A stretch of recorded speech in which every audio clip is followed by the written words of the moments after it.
nele, o menino largou no carriçal à beira do rio, à margem do rio. A irmã do menino ficou de longe para observar o que haveria de suceder. Desceu a filha de Faraó para se banhar no rio, e as suas donzelas passeavam pela beira do rio.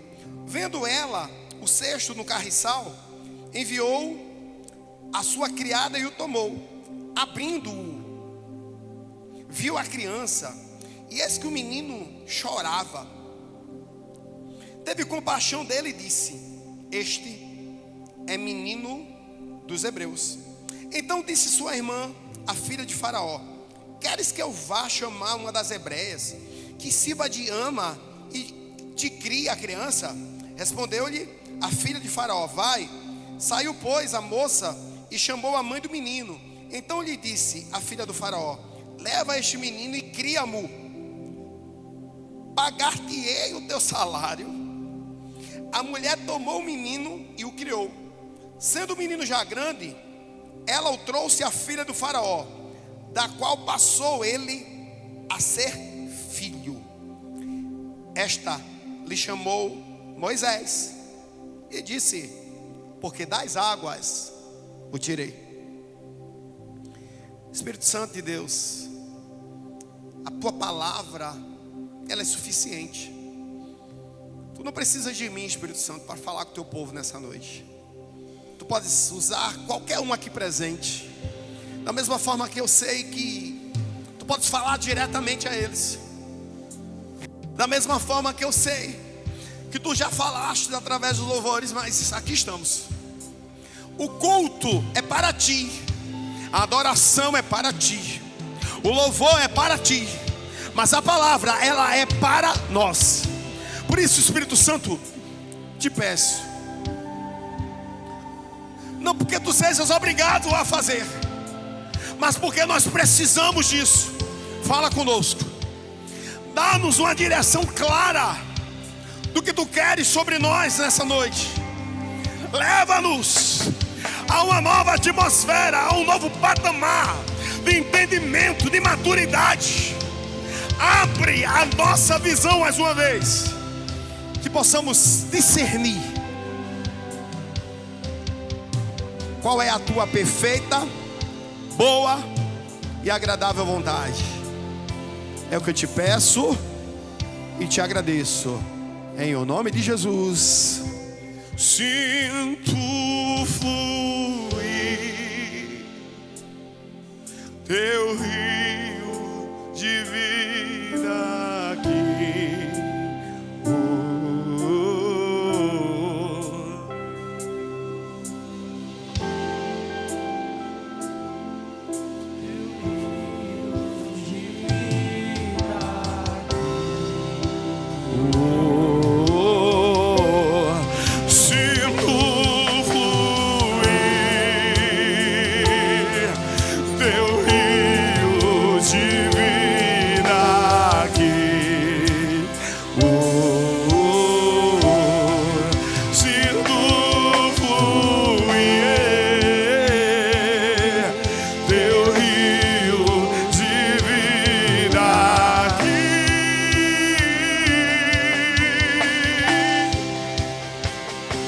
Eu quero beber de tuas águas, eu quero beber da tua fonte.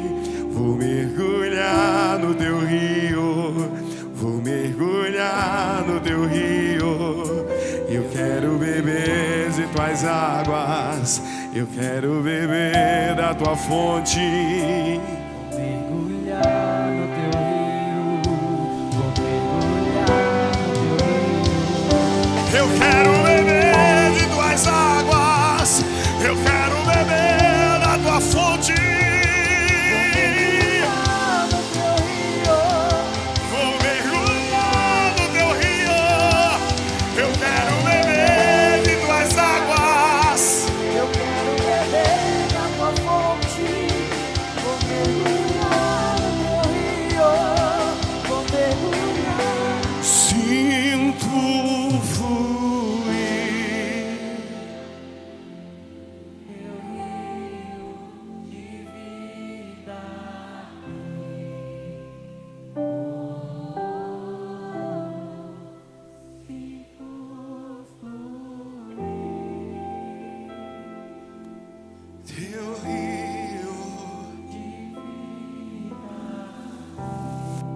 Sim, Espírito Santo, que sobre nós nessa noite, através da tua palavra, que possamos mergulhar nessas águas. Em nome de Jesus. Em nome de Jesus. Você pode sentar aplaudindo ao Senhor.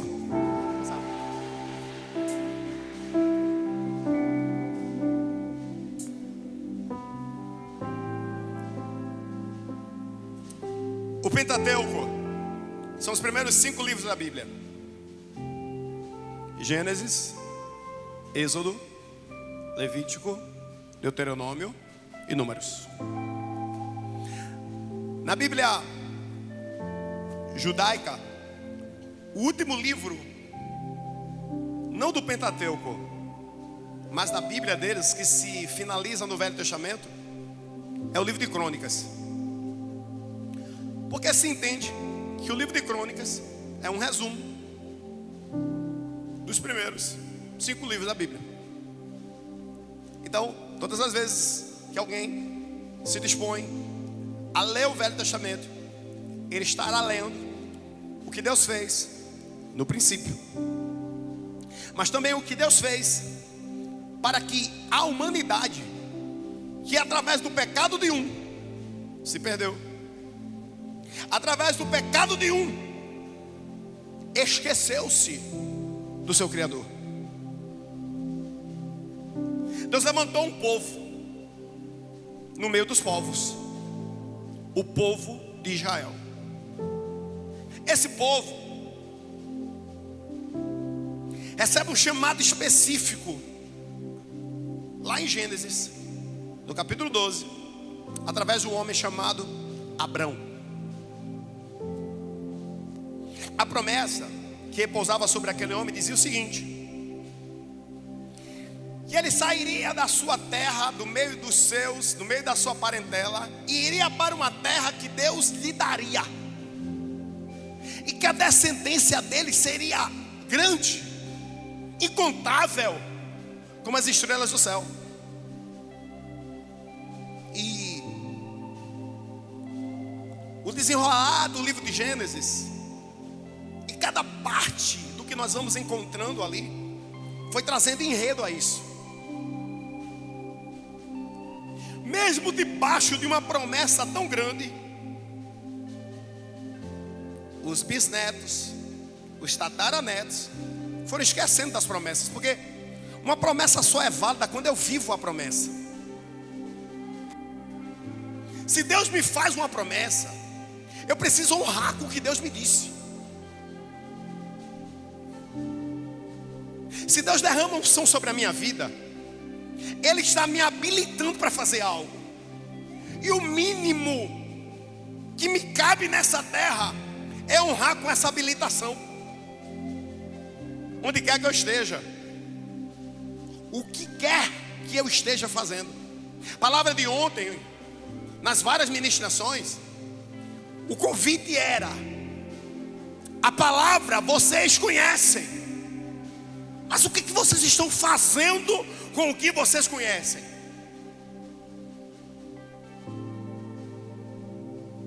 Por esquecer de viver a palavra, o povo esfria. É incrível. Eu não estou colocando a tua vida numa balança agora, mas eu vou completar 20 anos de pastor. Nem parece, né? Novinho. Nesses 20 anos de pastor, eu vou completar também 32 anos de cristão. Eu já vi muita gente que no pior momento da vida dele correu para Jesus e a chave virou. E depois que a chave virou, aí vem o conforto, uma roupinha melhor, uma viagemzinha melhor. Falar em viagem,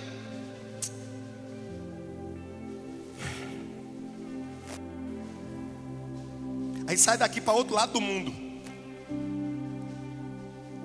Quando chega no hotel, vou tomar uma água ali, comprar água. Encontro 2 membros da igreja.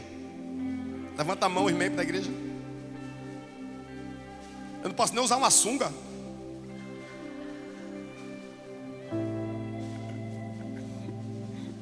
Nunca me veriam assim, né? Glória a Deus pela vida de vocês. Foi um presente vê-los.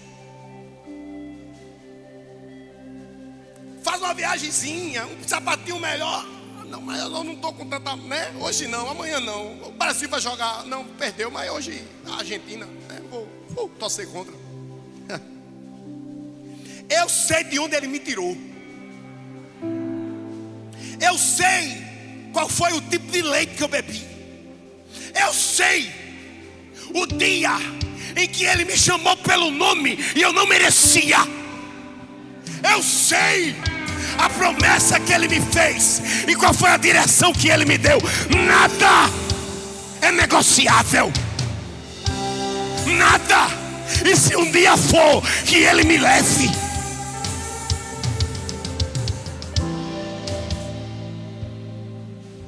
se for para eu desonrar o nome dele, que eu caia aqui agora e outro assuma o lugar. E tem jeito para assumir. Glória a Deus por isso. O povo esqueceu. E quando esquece, vem os problemas. Porque não importa a formação, a universidade que você estudou, não importa quantos livros você leu, não importa quantas vezes você leu a Bíblia, não importa o MBA que você fez, não importa quem está te assistindo, quem está caminhando contigo, não importa quem é teu coach. Se você não entregar a sua vida ao Senhor Jesus, você é pó e cinza.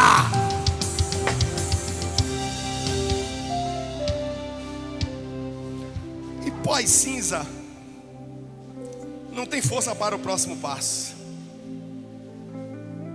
Esse pó e essa cinza aqui que tem força para dar o próximo passo é porque a graça encontrou ele. A graça. Quem foi encontrado pela graça aqui? Eu também. E é por ela, através dela, que nós caminhamos. Por esquecer do Senhor, este povo foi aprisionado. No Egito, o povo de Israel entra no Egito através de uma família, da família de José. José entra lá como escravo, mas acaba se tornando governador. Foi ele que Deus revelou qual seria a forma de provisão de tudo que viria. Já percebeu que existem catástrofes, situações difíceis, que é a oportunidade de Deus mostrar a porção que você carrega? Não perguntei a ninguém, mas quem aqui descobriu uma nova profissão no meio da pandemia? Alguém? Eu estou vendo mãos erguidas. Profissões na pandemia. Quem aqui mudou de negócio na pandemia? Agora vê que há dificuldades. Mas quem nunca faltou o pão? Nunca faltou, nunca. Esse é o Deus que nós servimos. O dia mal vem, a dificuldade vem, mas a graça nos supre. A graça nos abraça, a graça nos direciona. A graça, ela dá o próximo passo, mesmo quando a gente não percebe o chão. Graça. Esse povo entrou no Egito através da família. José foi o que teve a revelação de como 7 anos de escassez seriam providos por 7 anos de grande abundância. Tornou-se governador, o segundo no poder. O faraó não era um rei, ele era um deus. São coisas diferentes, né? O rei atual é Charles, é isso? Na Europa? Esqueci o nome dele agora. Rei Charles, acho que sim. O rei Charles, todo mundo sabe que ele é um homem, um ser humano. O que ele fala, inclusive, é questionado por outras pessoas. Mas no Egito, o faraó, ele era um deus. As pirâmides não são túmulos, são lugares para a ressurreição, porque aquele Deus um dia, segundo eles, vai ressuscitar.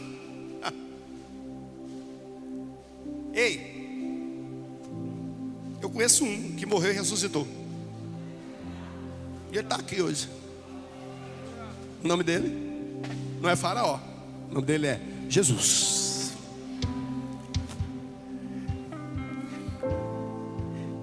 O faraó disse: você é o segundo no poder, que você decidir, está feito. E um cara desse, quem ele trouxer é presente. Ele trouxe o pai, Jacó, que já tinha sido mudado o nome dele para o quê? Israel. E todos os seus irmãos.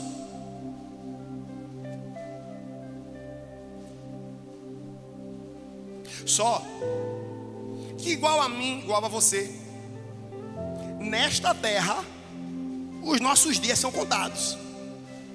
Nesta terra. Morreu José, morreu Jacó, morreu todos os irmãos, todos.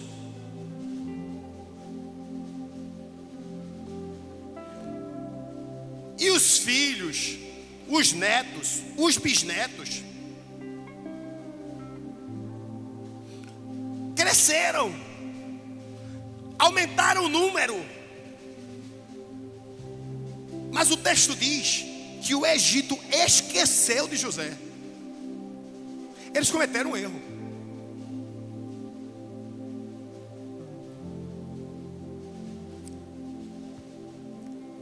Tinha um louvor lá nas antigas que dizia assim: onde está aquele povo barulhento? Onde está que não se vê nenhum irmão? Alguém com voz de lamento vai dizer nesse momento: aquele povo. Minha gente, todo mundo tomou a terceira dose de vacina aqui, não foi? Onde está a juventude? Meu Deus. E o círculo. Canta, Jéssica.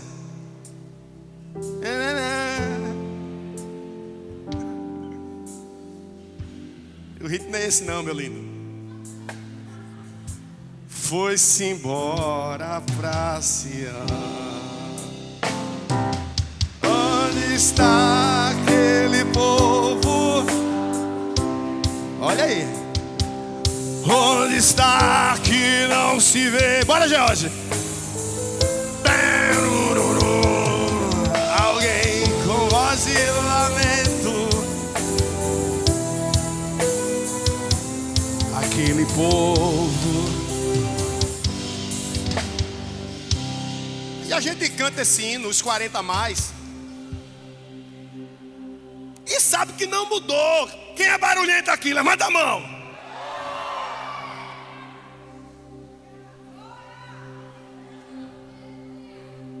Tem um país agora pela hora que a casa está caindo lá, o povo. Já desse alguém veio na igreja, na outra igreja ainda, disse: o senhor grita demais, glória! Tu acha que eu vou ficar calado? 3 câncer, um pai infértil, um improvável, e Deus fazendo milagres?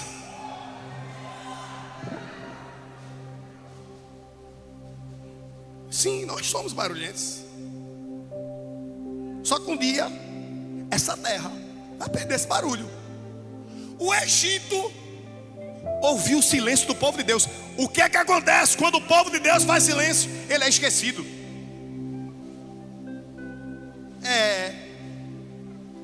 Você não canta um louvor, você não faz uma oração, você não impõe suas mãos no seu trabalho. Você é o quê? Agente secreto é? Primeiro dia de aula, todo ano. Bom dia, boa tarde, me chamo Leandro. Não tem uma aula que eu não termine com alguém dizendo: o senhor é pastor, Deus, para a honra e glória de Jesus. Eu estou me escondendo de quê? O povo está enganado, acha que contratou um professor que é pastor. Contratou um pastor que é professor, é o contrário. Pouquinha não aqui não, tem negociação com isso não. Dia que for diferente eu vou procurar outro lugar.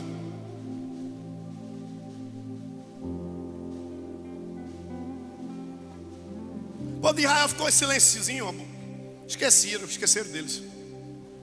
Esqueceram de José, o que José fez. E o novo faraó se levanta e diz: esse povo aqui não é egípcio e é muito grande. Se algum inimigo vier contra nós, esse povo nos conhece, está aqui dentro, vai se aliançar com outro povo e vai nos destruir. Vamos acabar com eles. Chamaram duas mulheres, Sifrá e Puá. Deixa eu te dar uma noção. O povo de Israel era mais ou menos 600 mil pessoas. Imagina 600 mil pessoas por baixo. Duas parteiras, não eram duas parteiras, eram mais. Essas duas eram uma espécie de líder. Entendeu, né? Qual é o nome da maternidade ali de Olinda? Não sei, esqueci agora. É a mulher que é a líder do negócio lá, a parteira mor. Chegou para as duas e disse: olha, se nascer menina, deixa. Porque menina é boa para servir em casa, menina sabe lavar uma roupa, menina sabe cozinhar. Homem não. O homem que nascer, mate.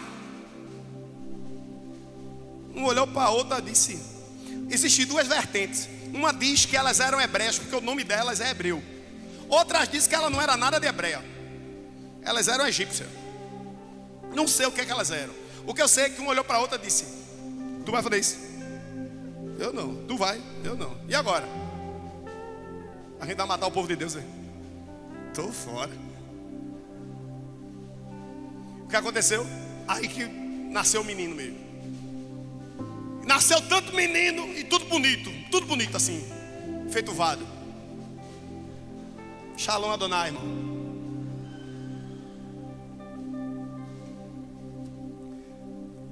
Aí o faraó disse: eu mandei matar. Ele disse: vou matar o quê? Não posso matar não. Como é que você... Eu mandei você matar. Disse: não, mas o problema é o seguinte: é que o povo de Deus é um povo saudável. Você não pegou isso, você tinha pego. O povo de Deus é um povo saudável. Quando ele chega lá, o menino já nasceu. Como é que eu vou matar se o menino já está bonitinho lá, sorrindo, comendo papa? Não dá tempo não. A Bíblia diz que essas mulheres, por não ter matado os meninos, Deus deu a elas casas. Oxe, peraí. Se elas eram egípcias ou hebreias, eu não sei.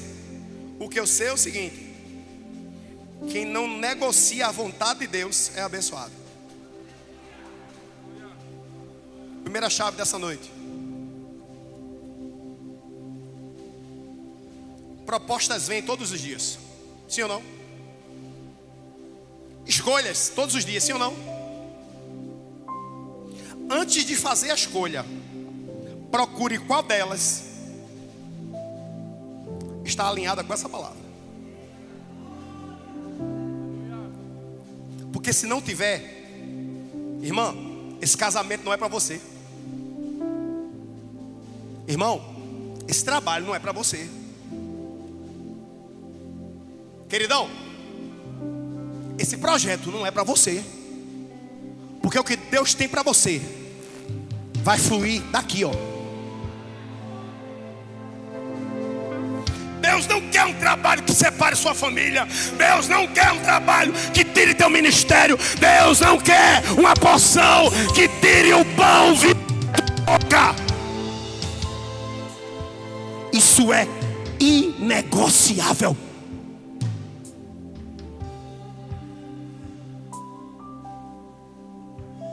Elas foram abençoadas, tiveram famílias, casas. E nesse contexto,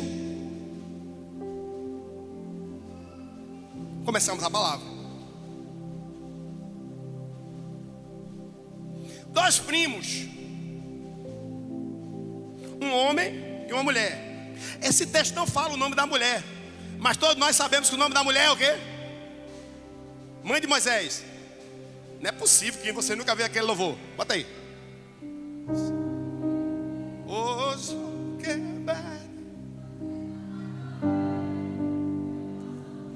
Esse tom não dá pra mim, não. Joquebede, Moisés não vai morrer. Tom é isso aí, menino. Que tom é isso aí? Dó? Misericórdia. É porque não é pra eu cantar esse negócio, você cantar isso não.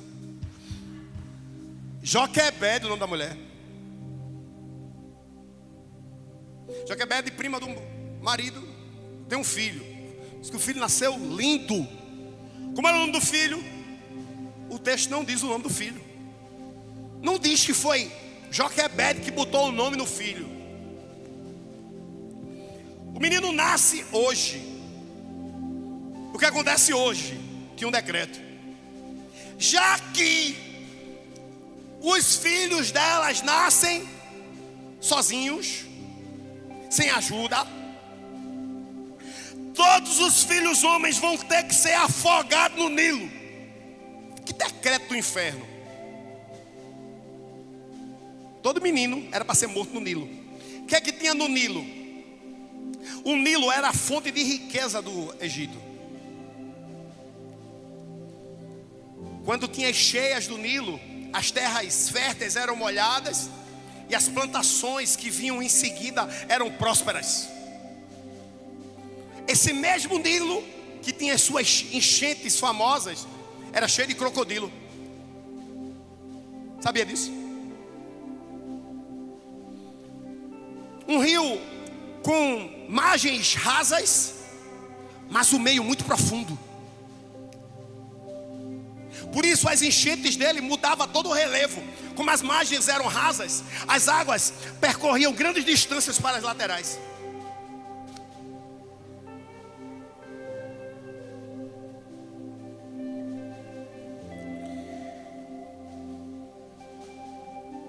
Moisés nasce no meio do pior momento que o povo de Israel tinha vivido até ali.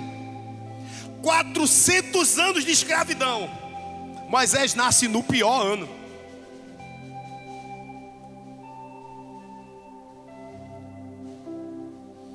Não se preocupe que hoje eu não vou pregar sobre Moisés. Parece que eu vou pregar sobre ele. Não vou.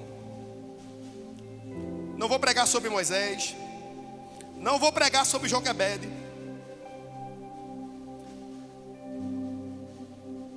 Eu vou pregar sobre o sexto.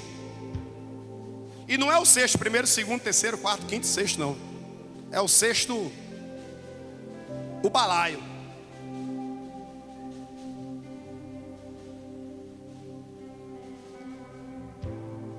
Evan, te amo. Vamos pregar sobre o balaio hoje. Se quiser alterar, passe betume no balaio. Não precisa não, viu? Não é para alterar não, gente. Tira esse negócio daí. Tira esse negócio daí, viu? Deixa aí.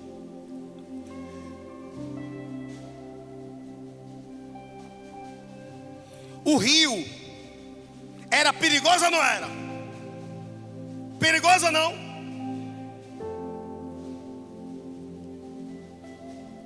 Mas a criança que seria colocada ali dentro seria colocado em uma arca. Muita gente quer que Deus faça o quê? Mude o rio. Mas Deus quer que a gente prepare a arca. Peraí. Vamos repetir para ver se a gente consegue pegar essa palavra. Diga assim comigo. Talvez Deus não vá acalmar o rio, mas eu tenho certeza que Deus vai me habilitar para preparar uma arca forte.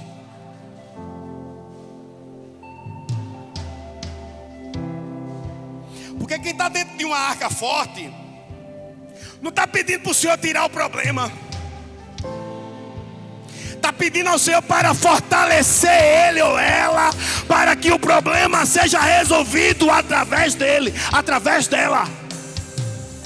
E se Deus não vai levantar ninguém para resolver teu problema, vai levantar você.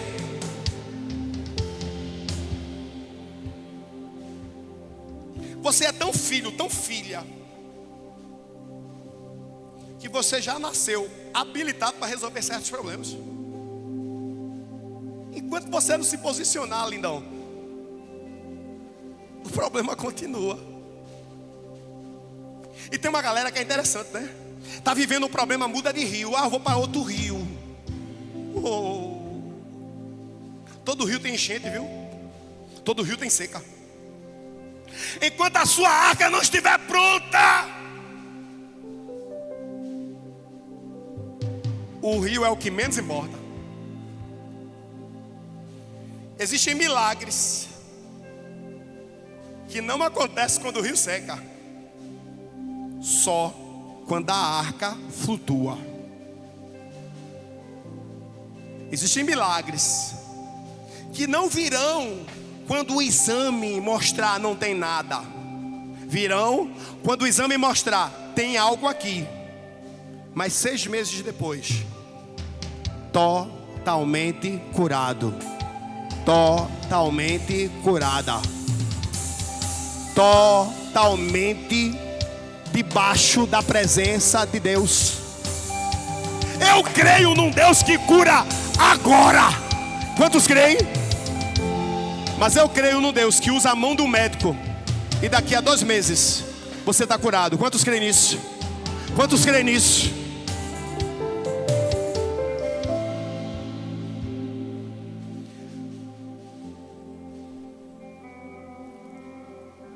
A gente não vai falar sobre Moisés hoje. A gente vai falar sobre o que foi preparado para Moisés conseguir sobreviver a um rio perigoso. O que foi preparado para que Moisés pudesse, naquele momento, naquele exato momento, sobreviver.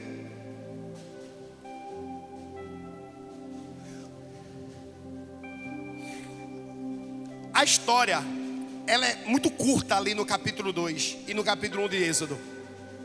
Mas tem coisas que ficam muito claras. O povo de Israel era apertado, crescia. Era oprimido, prosperava. O que é que o inimigo disse? Eu não consigo conter a bênção que está sobre eles. Não consigo. O que é que eu vou fazer? Eu vou acabar com o futuro deles. Porque o presente eu não consigo fazer nada. Mas com o futuro eu vou acabar. Como é que você acaba com o futuro de uma nação? Matando seus filhos. Sim ou não? Ei. O diabo, ele não queria apenas cometer a atrocidade de matar crianças. Não. Ele queria acabar com um futuro em que um libertador seria levantado, em que uma adoração seria instituída, em que um sacerdote seria levantado, em que o lugar de adoração seria definido, em que uma nação ensinaria as outras nações a adorar a Deus. O diabo queria acabar com o propósito. Por isso, ele queria acabar com as crianças. Você sabia que tem certos ataques que nós passamos que não tem a ver com a dor do dia, com a dor do momento. Tem a ver com o que o inimigo quer impedir que a tua geração ganhe, receba, viva. Eu não lembro quantos meses antes, minha mãe sabe isso com mais clareza. Pelo menos 2 situações aconteceram na gravidez da minha mãe que nunca tinha acontecido. A primeira delas, ela foi derrubada de um muro. A gente morava numa usina e as casas lá eram cedidas. Você morava lá, quem morava lá, trabalhava lá, tinha uma casa. Na época nem energia pagava. Era uma bênção, né? Era não. Você era um escravo da empresa. Qualquer hora da noite, madrugada, 2 da manhã, um caminhão parava na porta de casa para levar meu pai para resolver problemas. Então qual era a ideia? Vamos botar a galera para morar aqui, porque morando aqui, eles são nossos funcionários a qualquer hora do dia. Era assim com meu pai, era assim com o pai de Erlane, de Erlange. A gente viveu isso. Alguém mais aqui da usina? Vem. Bom, era assim. Mudou. Hoje são pouquíssimas pessoas, contadas talvez nos dedos da minha mão, quem mora lá. Na época, tinha escolas, casas, feira, o que você possa imaginar tinha lá. E um dia alguém derrubou minha mãe de um muro alto. Minha mãe já estava com 8 meses. Muito arriscado, né? Em outra, deixaram minha mãe não sabe nadar. Minha mãe foi tomar banho num açude e uma pessoa empurrou ela para o fundo. E ela conta isso falando o seguinte, ó: nunca ninguém tentou me afogar até eu ficar grávida de você. Nunca ninguém me derrubou. Eu brigava com pessoas. Minha mãe, graças a Deus, mudou, mas era muito briguenta. Ainda gosta de uma briguinha, mas na época ela era mais. Minha mãe gosta de uma briguinha. Mas nunca ninguém tinha feito isso com ela. Bem, vamos lá. Tentaram afogá-la e tentaram derrubá-la. E um dia, eu, Lucas, ela, Cleo sentado assim, ela disse: 2 vezes tentaram não me matar, tentaram lhe matar, meu filho. É porque eu acho que Deus botou um sinal. Eu fiz em que, manhã? Sei lá. Porque tinha coisa para você fazer, não era não? Fiz, será amanhã? Ela, na simplicidade dela, eu acho que foi. Mas quem é o Satanás comparado com o Deus que a gente sabe, né, meu filho?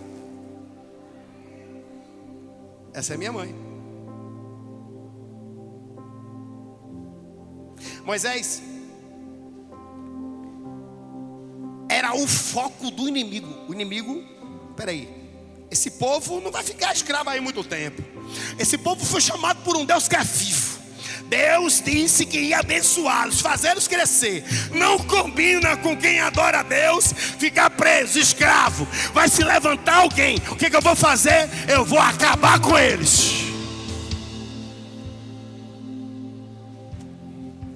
Porque no meio deles ia se levantar um libertador, ia se levantar uma promessa, ia se levantar um sacerdócio, ia se levantar a adoração. O povo seria tirado do Egito. O problema não era as crianças, o problema era a promessa. É como se tivesse um alvo, né, nas nossas costas assim. Eu quero glorificar a Deus pelo alvo que botaram nas tuas costas. Porque se tem um alvo nas tuas costas, é porque o céu está te vendo.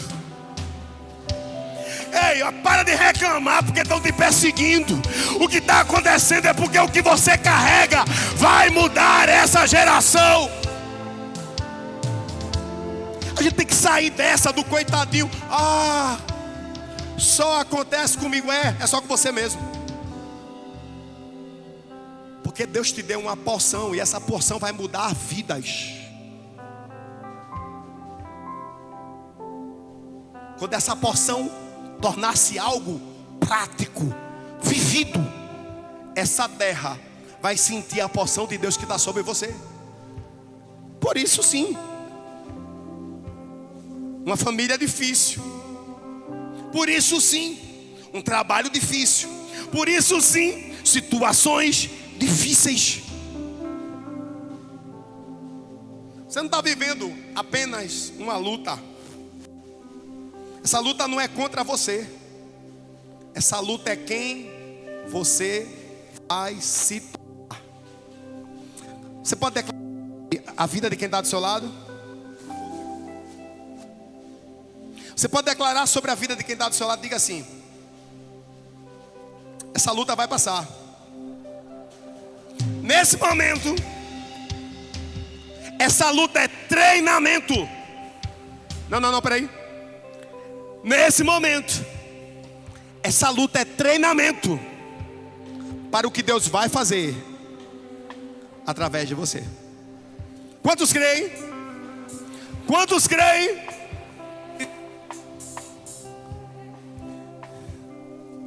Bom, vamos para o sexto.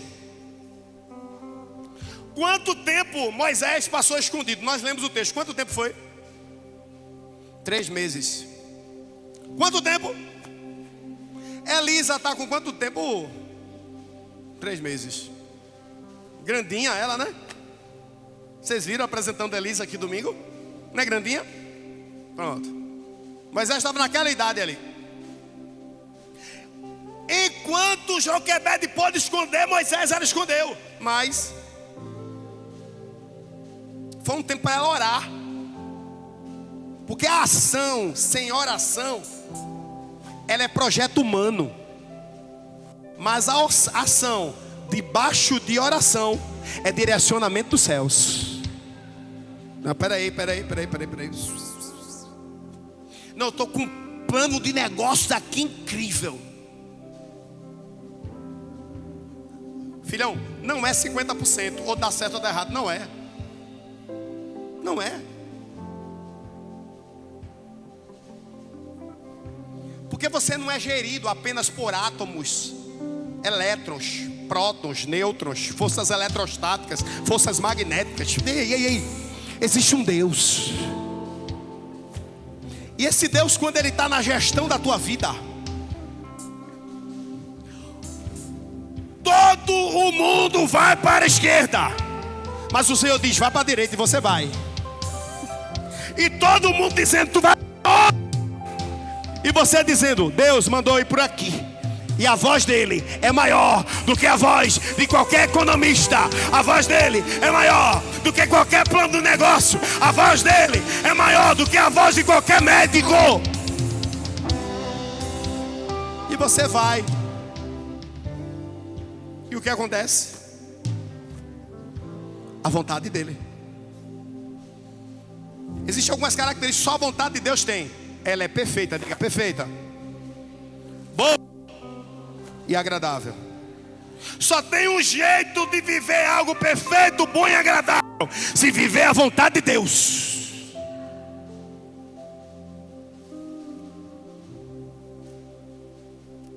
Três meses essa mulher ora. 3 meses ela se prepara.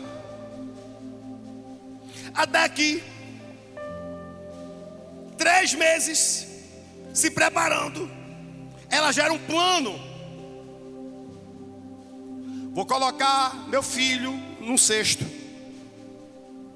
Esse cesto eu vou colocar na hora que a filha do faraó está ali, porque vai que eu espero que isso aconteça.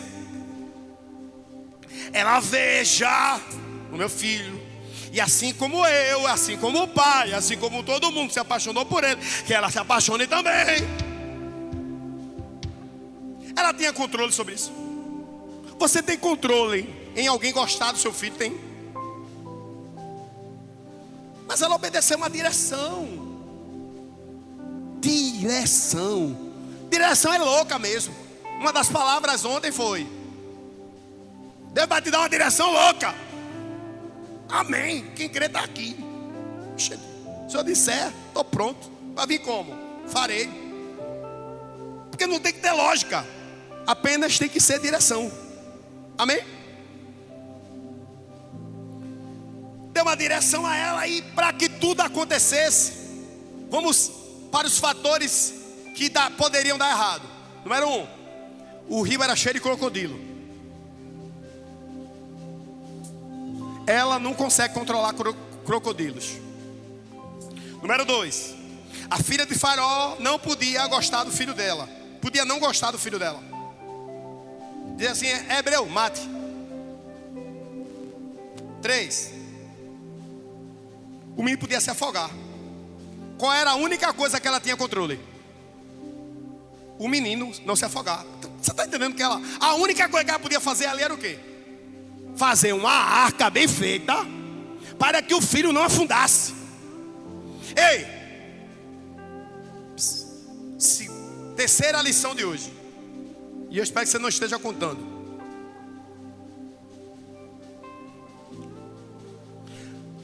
Você não adianta você ficar nervoso, desesperado, ansioso pelo que você não pode fazer. Você precisa focar no que Deus mandou você fazer. Porque enquanto você faz o que Deus mandou você fazer, começa a fluir um rio de milagre que vai alcançar o que você não pode fazer. Se você tentar fazer o que você não pode fazer, você vai se afogar, você vai se frustrar, você vai se decepcionar, você vai esquecer que Deus está no controle, você vai tirar a direção da sua vida da mão de Deus. Mas se você focar no que Deus mandou você fazer, meu filho, você vai começar a perceber que fazendo a vontade dEle, o milagre te rodeia.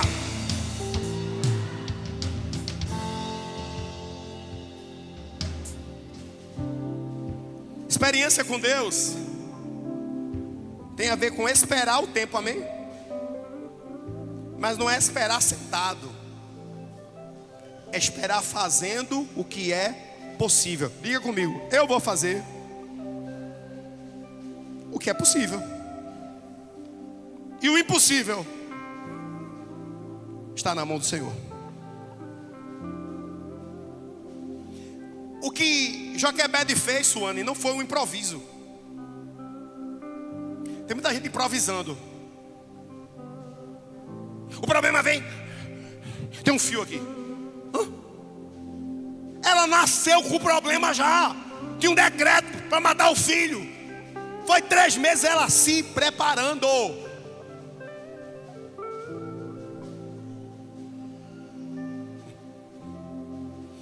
Quem vive improvisando vive desesperado. Quem anda com Deus vive preparado. Não, de novo. Quem vive improvisando vive desesperado. Quem anda com Deus vive preparado. Você era desesperado? Hoje você sai daqui preparado.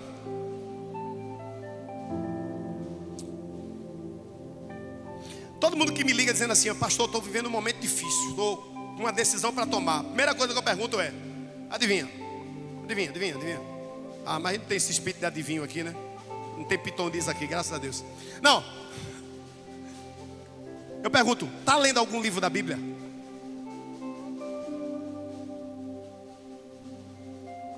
A pessoa diz: estou. Muitas vezes, estou não. E o que eu amo a verdade. Estou ou não estou? Porque se estiver dizendo estou, se vou ler contigo. Eu tenho umas 6 pessoas que estão lendo a Bíblia comigo. 5. Tem gente que manda mensagem todo dia. Li o capítulo 1, viu? Li o capítulo 2. Aí comenta um pouquinho. É uma benção. Sabe por que eu pergunto? Porque às vezes a pessoa espera o seguinte. Graças a Deus, quem está lendo a Bíblia comigo não é assim: pastor, o que é que Deus está falando com o senhor agora? Agora. Conta para ninguém. Se é de manhã, logo cedo, assim, 5 da manhã eu estou no banheiro. O que é que Deus está falando comigo ali?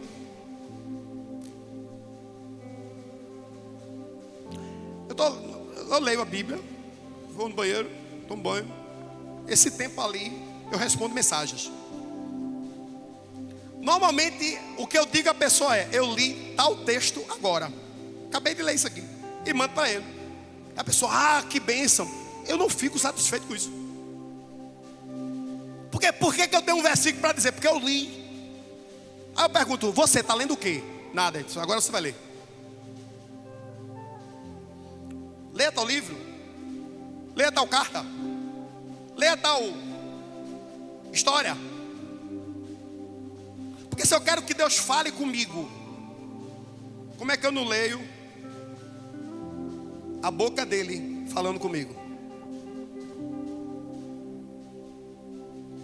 Isso aqui não é um amuleto. Você sabia que no presídio a galera fuma a Bíblia? Eu fui no presídio uma vez só, eu acho. 2. Era uma coisa bem tranquila. Aquele do policial, como é o nome? Não é? Craed, sei lá. Era tranquilo. Eu nunca fui nos outros não, irei. Aí teve uma pessoa que disse: aqui pode dar Bíblia, viu? Eu fiz: não pode ir nos outros não, isso dá não. Eu fui para um presídio que o cara já tinha fumado o Novo Testamento todinho. Fiz: por quê? Isso não é papel seda? Ele pega, tira a folhinha e fuma. Aí não pode dar Bíblia, isso depende do presídio não. Porque tem esse negócio lá, eu disse: não sabia disso. E meu Deus, que pecado. Pecado é ter a Bíblia e não ler, né, irmão?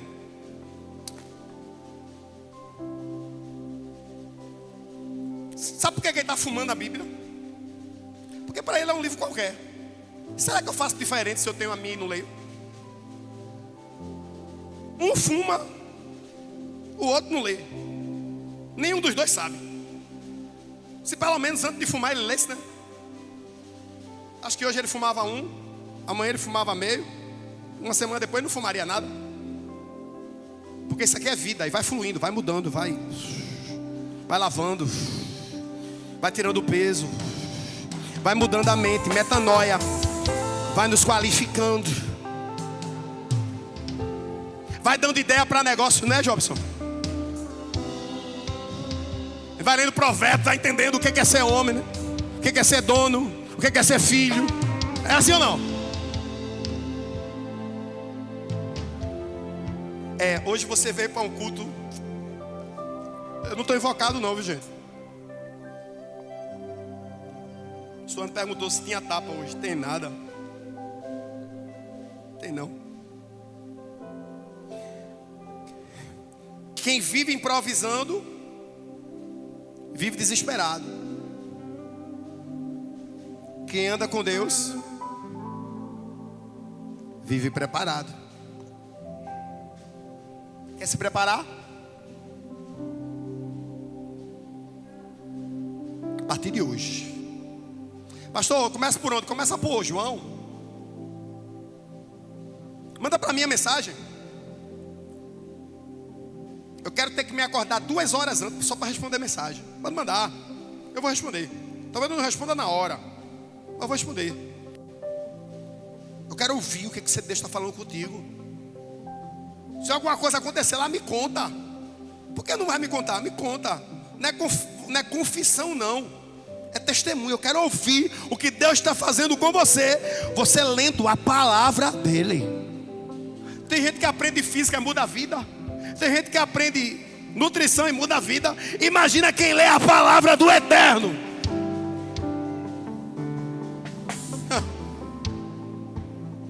O que foi que Joquebede fez? Ela tinha 2 escolhas. Ou iria até o limite que poderia com o filho crescendo, ou se prepararia. Ela se preparou. O texto diz que o cesto que ela fez era de junco. Junco é uma planta que ela é oca por dentro, parece um bambu, e por fora bem firme. Ela consegue se dobrar até um certo ângulo. Ela boia. Quem já viu um balaio? Balaios são feitos com juncos. Por que fala balaio e você fica tão feliz, né? Balaio. E ela foi lá traçando o seu balaio. Meu filho tem, vou fazer do tamanho dele. Ela não fez uma arca, um cesto para qualquer menino. Ela fez um cesto para seu filho. Ninguém entendeu. Amanhã eu vou acordar e eu vou resolver o problema do universo. Amanhã eu vou acordar e olha, Paulista vai ser pequeno para o que eu vou fazer. Amanhã eu vou acordar e vou ao encontro de um. Eu vou conquistar um para Jesus. Amanhã eu não vou dormir até que esse um encontre com Jesus. Eu vou mandar mensagem, eu vou publicar no meu Instagram, eu vou ligar pelo WhatsApp. Eu vou na casa dele, eu vou na casa dela, eu vou dar um abraço, eu vou apresentar Jesus a um. Joquebed queria salvar quantos? Joquebed queria salvar quantos? Já pensou? Se cada um aqui resolver salvar um?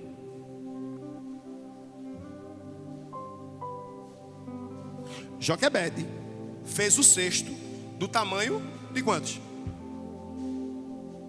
Ei, pastor, mas eu nem comecei a fazer meu cesto ainda. Hoje é o dia. E por que ela usou junco? Porque junco é o que tinha. Paulo usou o quê? Cartas. Por quê? Porque era o que tinha. Eu uso minhas aulas, minha rede social, minhas ligações. Quem já recebeu uma mensagem minha aqui? Levanta a mão. Quem já recebeu uma mensagem minha? Levanta a mão, levanta a mão, levanta a mão, levanta a mão, levanta a mão. Tá, é o que eu tenho. Se você pedir para alguém aqui levantar a mão que já recebeu uma mensagem sua, quantas pessoas vão levantar a mão? É passar na beira do rio e dizer: o que tem o que aqui? Junco. O que eu vou usar? Junco. Tem o que? Carta. Eu vou enviar o que? Carta. Tem o que? Rede social. Eu vou usar o que? Tem acessos que só você tem. Sim ou não? Eu tenho acesso à sua família? Possivelmente não. Você tem. Eu tenho acesso aos teus amigos? Você tem. Eu tenho acesso ao teu trabalho? Você tem. Você tem. Você tem. Qual é o junco que vai fazer a arca, que vai salvar pelo menos um? Eu tô lá, ó, fazendo meu cesto. Êxodo capítulo 2, verso 3 diz: tomou um cesto de junco, calafetou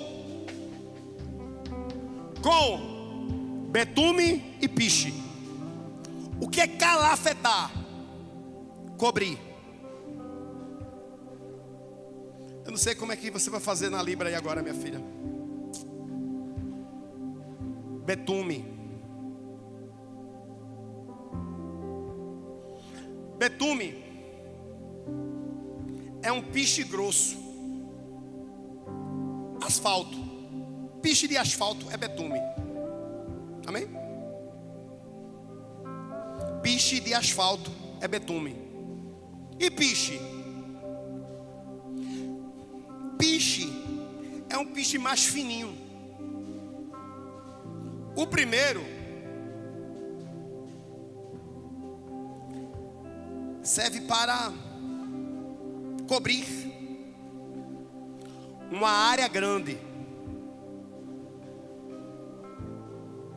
O segundo serve para tapar brecha. O primeiro cobre tudo. O segundo tapa as brechas, de forma que o que for coberto pelos dois não tem vazamento. Quem entendeu? No texto, e o texto ele é bem específico, ele diz que ele usa duas palavras aqui. No primeiro piche, que ele fala betume, ele usa a palavra shemar. E no outro, ele usa zafete. Então, se você fosse ler no original, teria algo assim, ó. Calafetou com shemar e zafete. Coloca a primeira imagem, por favor.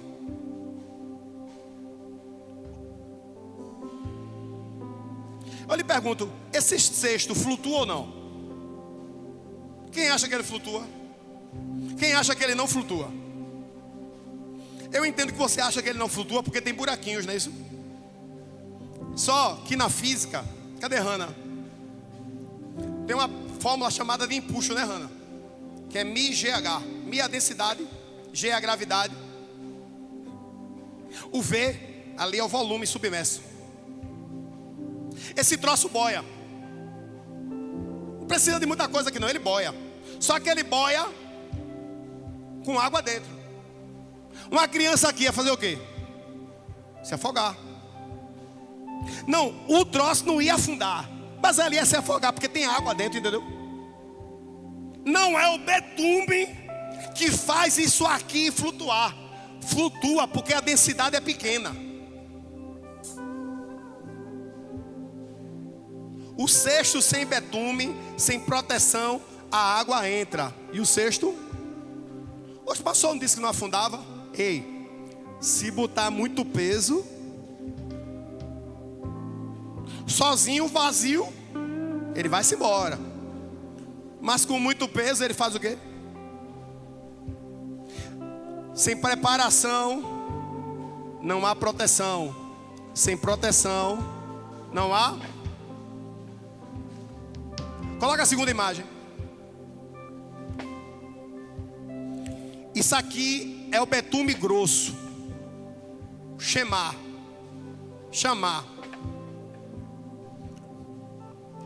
Não sei, apaga as luzes aí para ver se fica melhorzinho.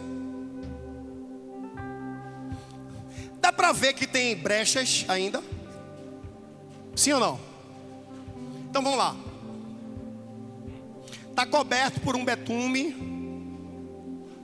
Menos água vai entrar. Sim ou não? Só que ainda entra água. E um bebezinho de 3 meses, que ainda não consegue se levantar, que ainda não consegue engatinhar, iria se afogar. Mas a primeira camada ela é muito importante. Ela impermeabiliza a estrutura. Água. Coloca a terceira imagem.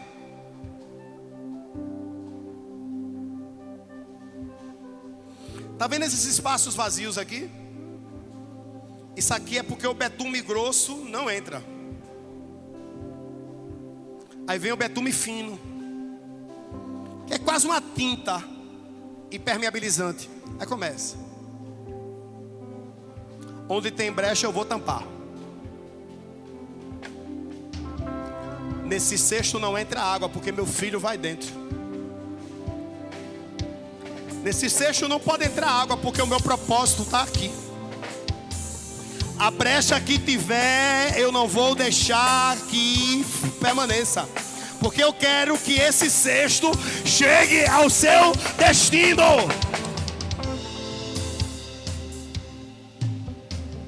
Coloca a próxima imagem.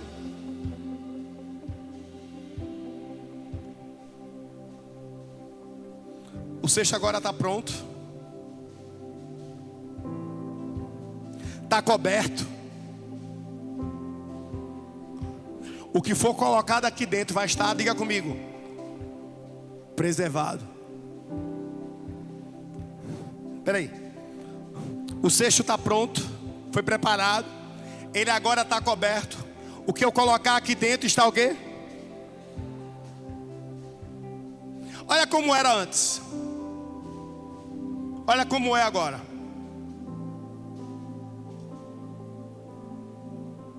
Antes tinha brechas, agora não tem mais. Antes podia afundar, agora não afunda mais. Antes, quem fosse colocado aqui dentro ia morrer. Agora quem for colocado aqui dentro vai para a vida, vai viver muito. Coloca a última imagem.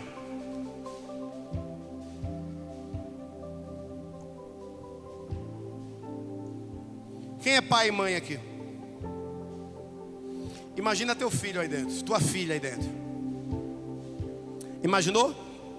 Quem não é pai e não é mãe ainda, começa a imaginar seu filho aí dentro. Ele está chegando, viu? Está chegando. Mas você já é pai, já é mãe? No lugar dessa criança, agora entenda que está seu propósito aqui dentro, ó.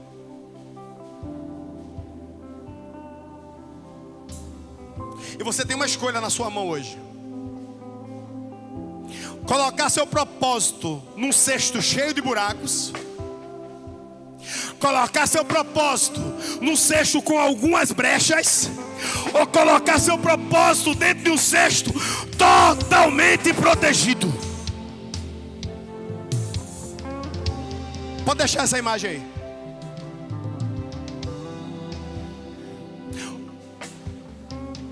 O primeiro betume é a palavra. Diga comigo, palavra. Quando você lê a palavra, você começa a ser confrontado, direcionado. Você começa a entender que existem brechas muito grandes que só a palavra cobre.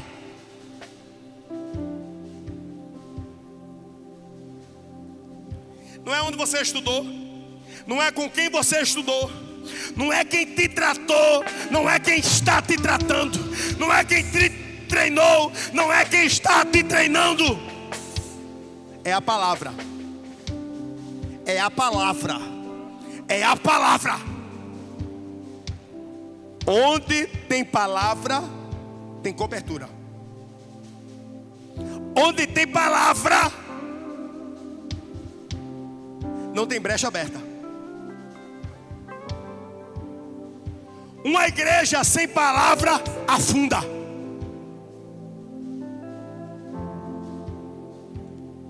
Uma casa sem palavra cai. Uma família sem palavra vai à ruína. Um ministério sem palavra é apenas uma reunião de pessoas.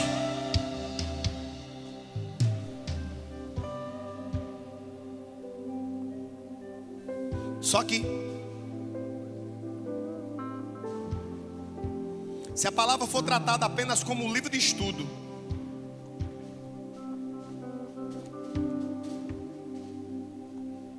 porque no grego koiné, por mais que o grego koiné seja importante, porque no hebraico antigo, por mais que o hebraico antigo seja importante, se for apenas um livro de estudo,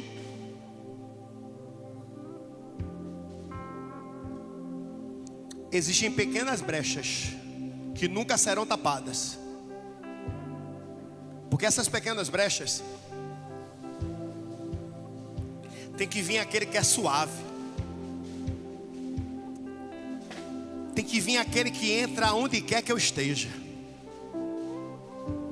Tem que vir aquele que conhece os mínimos detalhes. Tem que vir aquele que me cobre todos os dias e me dá uma direção para que eu não afunde. A segunda camada é o Espírito Santo. Uma igreja sem o Espírito Santo, ela não consegue transportar o propósito. Só que você está num lugar que tem o cesto.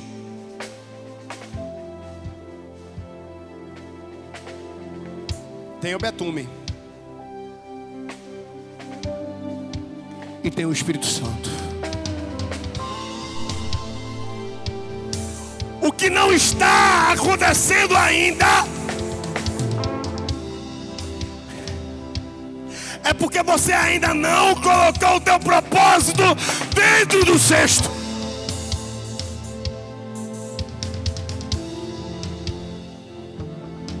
Ninguém colocaria seu filho aqui sem medo.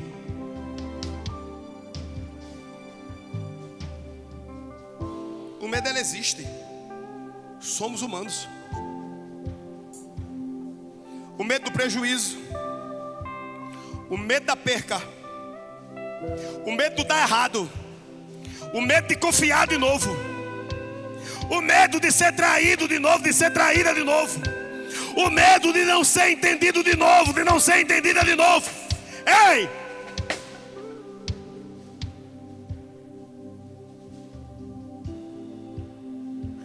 Tem um cesto preparado, ele tem o tamanho do teu propósito hoje.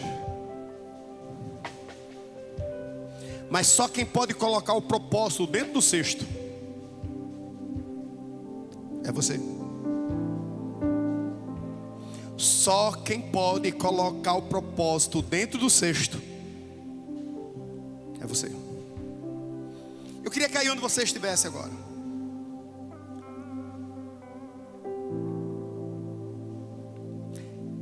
Eu quero que você dê um nome ao seu propósito. Eu vou dizer o nome do meu propósito aqui, mas eu quero que você dê um nome ao seu propósito.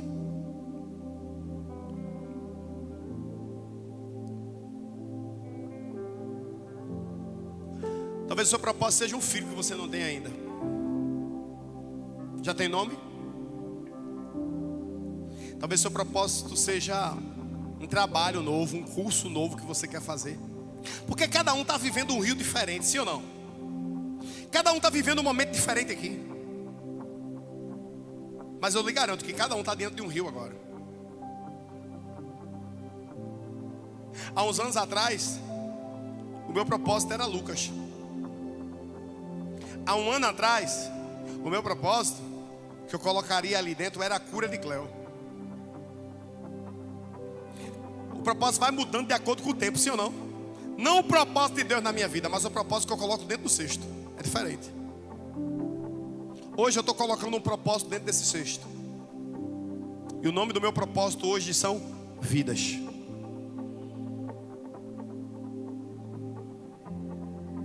O meu propósito está dormindo dentro desse cesto aí, é vidas. Qual é o seu propósito hoje?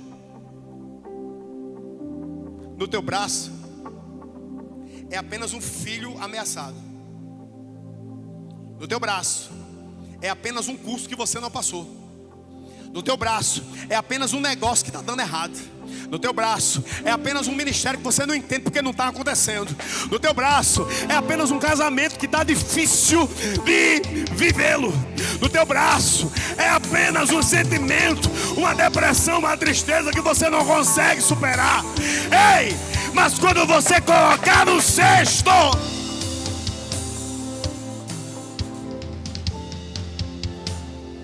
agora você está confiando ao provedor. Você está confiando ao Jeová Rafa, ao Iavé, ao Jeová Jireh.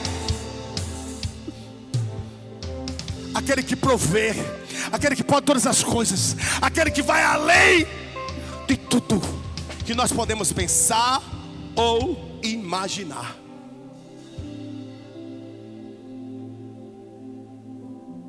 O cesto de Joquebede recebeu 2 camadas de betume.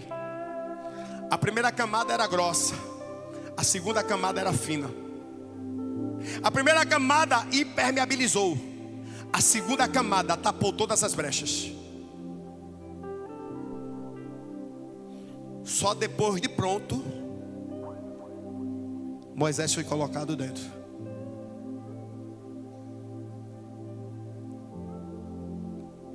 Um dia, tira a imagem e coloca João 3,16.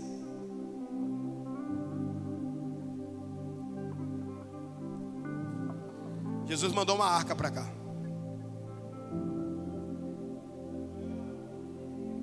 A arca de Joquebede cabia uma pessoa. A arca que Deus mandou cabe eu, você, você, você, você, você, você, você, você, você, você, você, você, você, sua família, sua família, sua família, sua família, sua família, sua família, seus amigos, seus amigos, seus amigos, seus amigos, seus descendentes, seus descendentes, seus descendentes, seu país, seu país, seu país, este mundo, este mundo, este mundo, este mundo.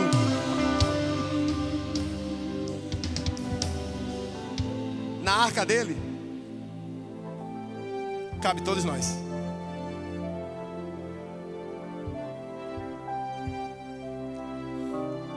Na arca de Noé, o betume era por fora. Na arca de Jesus, o betume é o sangue dele. Jesus não derramou sangue porque o que seria colocado dentro do cesto era perfeito. Não, não, não. Jesus derramou sangue porque o que seria colocado dentro do cesto era precioso. Você. O betume aqui tapou todas as brechas. O sangue dele tapou todas as brechas. Mas tem umas que são brechas pequenas, que você vai precisar deixar ele entrar para que essa brecha seja tampada. Eu quero te convidar para um momento ousado. Fica de pé.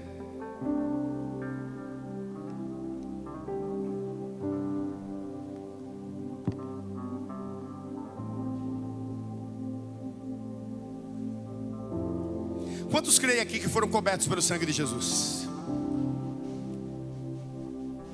E da mesma forma, quem entende aqui que tem lugares da vida que precisa que o Espírito Santo entre? Quem entende isso? Quem entende isso? Quem entende isso?